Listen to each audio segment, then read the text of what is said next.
You might have seen my video on the PFD MR, and today, yes, we are comparing it to the Quest 3.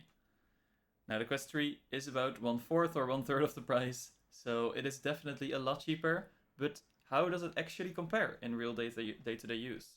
We are going to dive into that. First, we are going to compare the visuals, and that's probably where the PFD MR stands out. We're just going to give 1 point per category, but for the screens, I almost would like to give 2 points to the PFD MR because the resolution is way higher. It is really night and day. And I've gotten many people like amazed at events who tried this for the first time. So that's great to see the displays are great. And next to the sharpness, they also are micro OLEDs, so the technology is also better. So that's a great way to experience pretty much any content. Screen-wise, this wins for sure. Also, the colors are 10-bit, so it's HDR video. And again, that's something the Quest 3 just doesn't have. So while it does get 1 point, I would almost want to give 2 points for this. Next up are the lenses. And interestingly enough, this is where I would give the point to the Quest 3. The lenses are a lot nicer in my opinion. They're both pancake lenses, but the Quest 3 first of all has a bigger sweet spot, so you can put it on easier and you pretty much always see sharp. For the PFD MR, you really have to put it in the right position and only then it is sharp. So that's a small thing. And also the glare is a lot less on the Quest 3.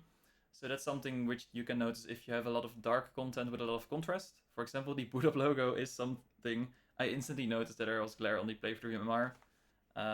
In real day-to-day content, the glare isn't that big of an issue, but it's still something to consider for sure. Next up, it says in the name MR. Quest 3 doesn't have MR in the name, but I wouldn't be surprised if the next generation would have. Mixed reality pass-through, what is the camera quality? I believe the cameras used in the PFD are actually higher resolution, but my point does go to the Quest 3. It is more stable, so the depth is a lot more lifelike. The colors are just a bit better, there's less chromatic aberration. So Quest 3 just wins for MR.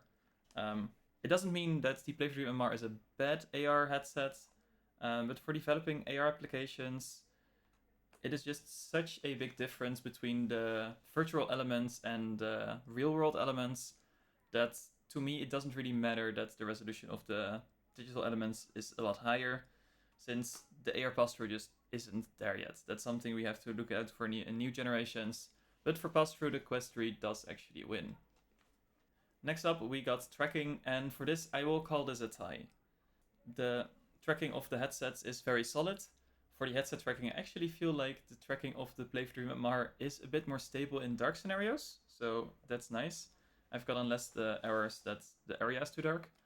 And tracking-wise, the hand tracking on the Quest 3 is better, but the range of tracking is a lot better on the PFD MR, because the PFD MR has cameras on the bottom, I think like the Apple Vision Pro, and the Quest 3 does not. So the hand tracking, well, it is a bit less good on the PFD MR, and it doesn't have predictive hand tracking, so it kind of lags behind.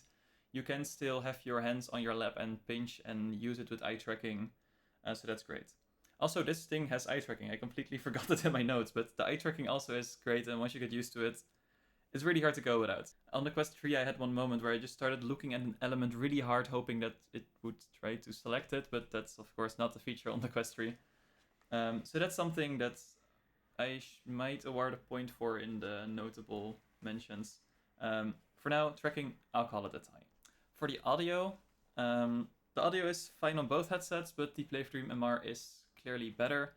It's louder, it has more dynamic range in the audio, so that's just better. It's nice.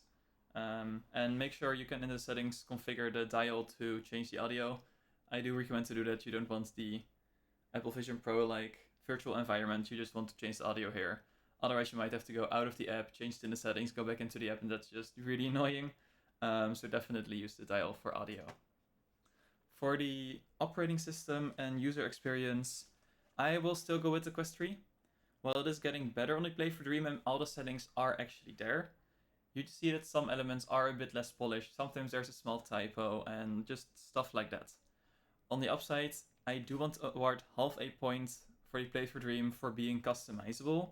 You can change all the dials, what they do, what they can't do. You can fully disable all the buttons on the headset. For example, if you're demoing, that's honestly great that no one can go to the home menu or whatever, and you can change the depth settings and resolution of the headset. So for the user experience, full points to the Quest 3, it is just a lot more solid, and we get half a point for the Play for Dream MR since it is just a little bit more customizable, which I personally really like.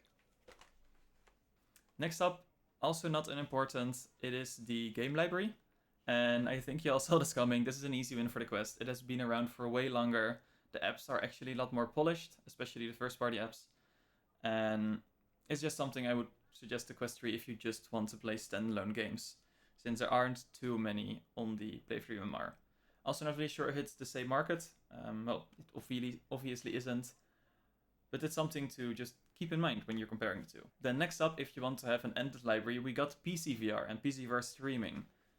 Especially stuff like racing games and stuff like that is just great to run on a PC with very high fidelity for that easy win for the Play for Dream MR.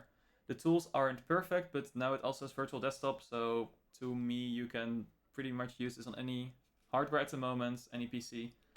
And it's just way sharper. It supports AV1 encoding, it supports 10-bit colors.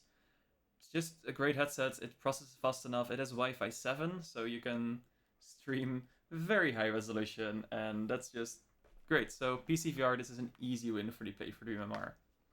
Now for the comfort, this is a hard one. I do want to say, out of the box, the Play for Dream MR is a lot more comfortable. So I will give the point to this one. Mainly the head strap is quite good, and it is fairly weight distributed, so it doesn't really press down on your face. It is not too heavy at one side. And overall it's just relatively comfortable. As said in my review, you do have to wear it quite low, so when actually using the headset, you will actually use it like this on your head and not like this like most people are used to with the Quest. So the back strap is quite high and the front is quite low. I do want to give half a point for the Quest 3, since first of all you can actually rotate the the head strap, which I personally really like. And secondly, you can take off the head strap and replace it with a better one, or if yours breaks, you can again replace it with one. You can do that yourself. And both headsets support custom facial interfaces. So there we go. The Quest 3, you can just take off the facial interface. And same and even easier for the Play for Dream MR, you can just clip it off with magnets. It's great for cleaning or whatever. It's nice. So full points comfort for Play for Dream MR. The out-of-the-box experience is to me very important.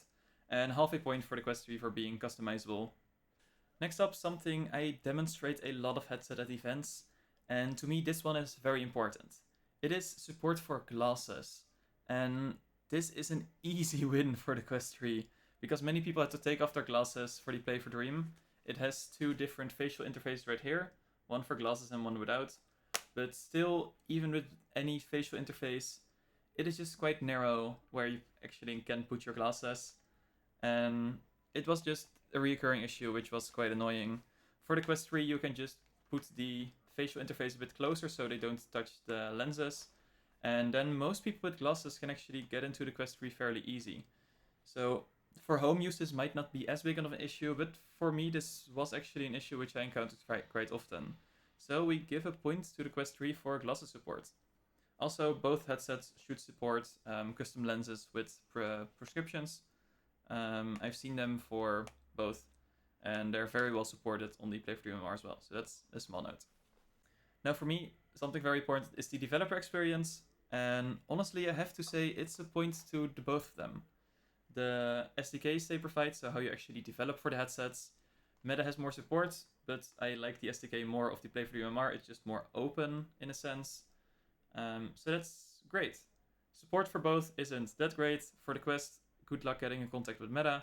For the Play for Dream MR, the response times aren't too fast. If you ask on the Discord, you get faster responses. So if you're developing, check out their Discord. But the official support isn't too fast. So keep it in mind. But both headsets, honestly, are set up quite well.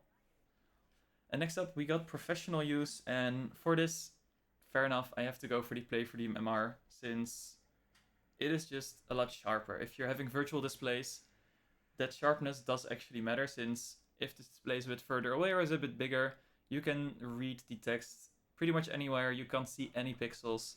And when going back to the Quest 3 after using the Play for Dream MR exclusively for a month, the resolution kind of felt like a children's toy. Like, you really saw the pixels around the letters. And previously, I thought the Quest 3 was just very sharp, but when comparing it directly, you really start to notice the difference. So that is something big for me. The resolution for professional use just isn't there for the Quest 3. And since both of the headsets have virtual desktop, I think the application support also is there for the Play for Dream MR. So for professional use cases, also including visualizations, Play for Dream MR is probably the better pick. And last but not least, appearance. This is something I want to give to everyone in the comments. I will pin a comment which is the most... I will pin a comment which will be the most popular opinion. But what do you like more? When you're seeing someone in VR, do you prefer someone being in this all black VR headset, which might look very cool, like this one? Or would you prefer someone being a bit more, I know, it looks a bit goofy but still futuristic, the Quest 3? When someone's wearing it, what do you prefer? Just let me know in the comments. I'm honestly really curious, since they are just wildly different in the design.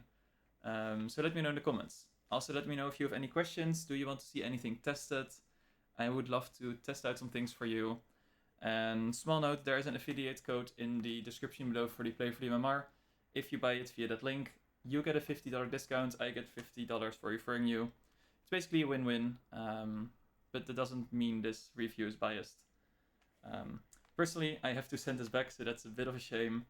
And if not, I would actually use this for PC VR, since it is just a lot easier to put on and the quality is just that much higher. But for development and whenever I want to push something to clients, the Quest 3 is still my top pick. It's just a lot more accessible, a lot more affordable. If you need to ship out 10 headsets, that's already a huge difference in price if you compare the two. So single headset for me, Play for the MMR is my personal pick. For bigger projects, the Quest 3 is just really nice to work with as well. So there you go. So if you enjoyed this, let me know in the comments, like the video, subscribe, do whatever you want, and I hope I can see you in the next video. Cheers.